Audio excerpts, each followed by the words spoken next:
Hello friends, welcome to motherboard magician. मेरा नाम अमर हुआ, मेरे साथ मेरे कलीग हैं प्रमोद जी। आज हमारे पास बोर्ड मिला है कॉम्पैक्ट का 511 CQ 511 बोर्ड है। इस बोर्ड में कंडीशन था, एक्चुअली ये बोर्ड मैं बना चुका हूँ और इसमें जो मैंने जुगाड़ लगाया है वो आपको दिखाना चाहता हूँ। इस बोर्ड में कंडीशन था कि ये बोर्ड कम एम्पियर उठाता था, 141 मिली एम्पियर उठाता था और रिस्टार्ट होता था, बार बार रिस्टार्ट होता था। तो इसका मैंने देखा कि मुझे अंदाज़ पता चला कि इसका VS सप्लाई नहीं बन रहा है। तो हम लोगों ने इसका VS सप्लाई यहाँ पे एक है Q39, आइए हम लोग डायग्राम में देखते हैं। मैंने डायग्राम खोल रखा है, Q39 सर्च मारते हैं हम लोग। देखिए Q39 में ये 3A जो इसकी ऑलवेज सप्लाई है ये बन रही थी, ये वाली, बट ये VS सप्लाई जो थी ये नहीं बन रही थी।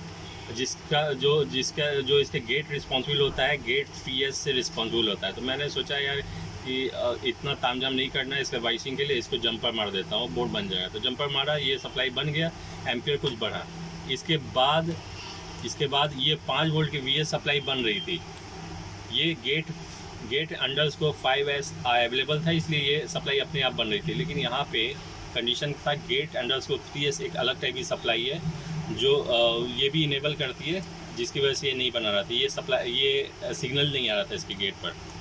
आगे आते हैं, यहाँ पे 1.8 VS और 1.8 V, ये दोनों सप्लाई भी VS सप्लाई नहीं बनी थी, क्योंकि इसके लिए भी गेट अंडरस्कोर 3S रिस्पॉन्सिबल होता, जो इसके गेट को इनेबल कराता, तो ये वोल्टेज बनता।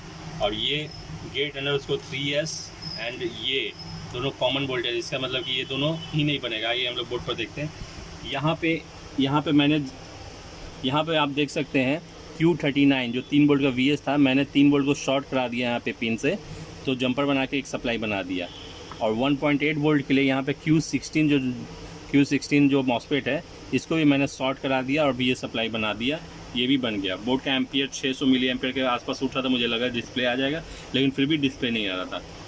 उसके बाद मैंने जब चेक किया, डिस्प्ले नहीं आ रहा था, रिस्टार्ट भी हो रहा था। उसके बाद मैंने चेक किया, सारी सप्लाई ओके थी, ये 1.8 ओके थी, रैम की सप्लाई पे 1.25 ओके थी, GMC की सप्लाई, इसकी सप्लाई ओके नहीं थी। वैसे तो इस पर बहुत सारी सप्लाई आती है, लेकिन इसकी अपनी एक सप्लाई है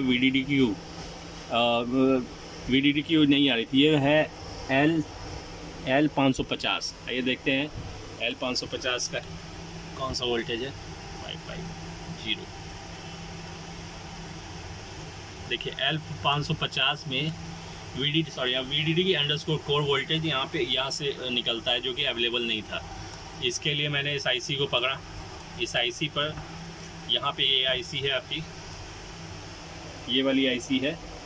ये IC ही VDD अंडरस्कोर कोर वोल्टेज बनाती है, जो कि ATI ग्राफिक्स की वोल्टेज होती है। अब इसके पिन नंबर, आइए यहाँ पे इसकी इनपुट देखते हैं हम लोग।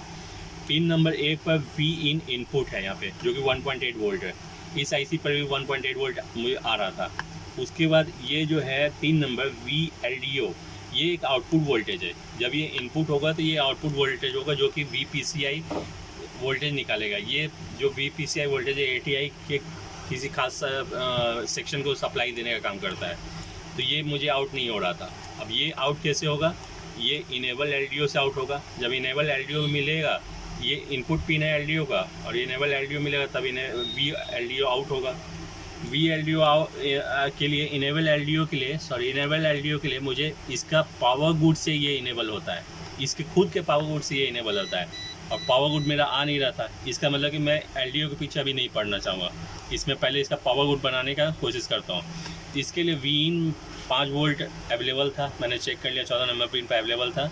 इसकी अपनी इनेबल पिन है, ये 12 नंबर पिन, आप देख सकते हैं यहाँ 12 नंबर पिन है, इसकी अपनी इनेबल पिन, जो कि यहाँ से होते हुए यहाँ पे ये 2 सिग्नल से इनेबल हो रही है।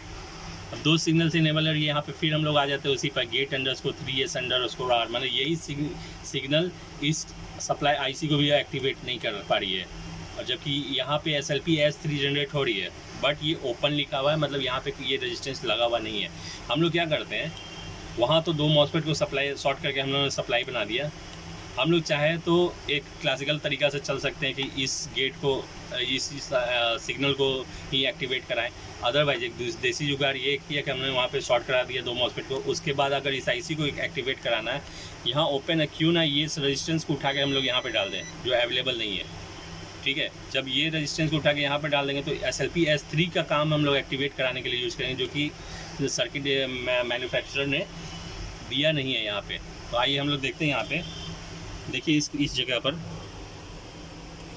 पर देखिए, ये जो पॉइंट था यहाँ पे ये वाली रेजिस्टेंस यहाँ लगी हुई थी, ये रेजिस्टेंस यहाँ लगी हुई थी जो कि गेट अंडरस्कोर 3S बनाती है, जो कि अवेलेबल नहीं था। बट ये SLP S3 के लिए ओपन था। मैंने क्या किया, ये रेजिस्टेंस 0 ओम की रेजिस्टेंस से यहाँ से उठा के इस पर शिफ्ट कर दिया। उसके बाद की कंडीशन देखते हैं, बोर्ड ऑन भी हो गया और डिस्प्ले भी आ रहा है। देखते हैं, देखिए आपको डिस्प्ले भी दिखा दूँ।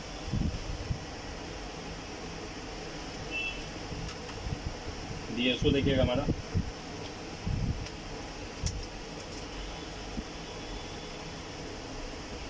ये बोर्ड ऑन हो गया। देखिए डिस्प्ले भी आ गया है अवेलेबल। तो शीटिंग नहीं लगा, पहले ज़्यादा देर नहीं रखेंगे। तो हम लोग इसमें, हम लोग के पास ये 2 रास्ते होते हैं, या तो फिर क्लासिकल वे से चलें, अदरवाइज जुगाड़ से चलें। हमारा मेन मोटो होना चाहिए नो इन्वेस्टमेंट मोर प्रॉफिट, ये कंडीशन होना चाहिए। मतलब कोई सामान खरीदने की ज़रूरत हमें ना पड़े और काम हमारा हो जाए। किसी भी टाइप का आपको क्यूरी हो या फिर किसी टाइप का NR बोर्ड हो जो आपसे नहीं हो रहा है, एक बार हमें दें, हो सकता है हमारे पास बने। हमारा नंबर नीचे दिया गया है। Thank you.